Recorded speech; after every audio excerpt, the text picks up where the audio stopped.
விஷயம் ஒரு பிகினருக்கு என்ன தெரிஞ்சுக்கணும்னா, எதுக்கு இதெல்லாம் பண்றோம்? ஒரு எம்பெடட் சிஸ்டம்னா என்ன? அதுக்கப்புறம் தான் நம்மளுக்கு இந்த ESP32 ப்ராஜெக்ட் பண்றது, அதுக்கப்புறம் தான் இதெல்லாம் பண்ண போறோம். ஸோ ஒரு பிகினரா நம்ம தெரிஞ்சுக்கிறது என்னது இது? அதுக்கப்புறம் எம்பெடட் சிஸ்டம்னா என்ன? ஸோ இங்கேருந்து தான் ஒரு பேசிக் ஸ்கிராட்ச்ல இருந்து ஆரம்பிக்கணும். ஸோ இன்னைக்கு நான் பண்ணது ஒரு எம்பெடட் சிஸ்டம்னா என்ன?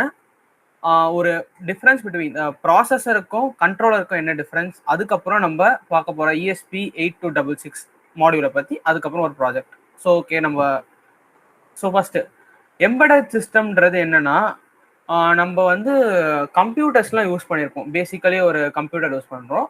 ஸோ அதில் சிபியூன்ற ஒன்று பார்த்துருப்பீங்க. ஸோ சிபியூனா அதோட இது பேசிக்காக என்ன சொல்லுவாங்க, ப்ராசஸர். ஸோ ப்ராசஸருக்கும் மைக்ரோ கண்ட்ரோலுக்கும் என்ன டிஃப்ரென்ஸ்? ஸோ அங்கே தான் வந்து நம்மளுக்கு எம்பெடட் சிஸ்டம்னு ஒரு கான்செப்ட் ஆரம்பிக்குது.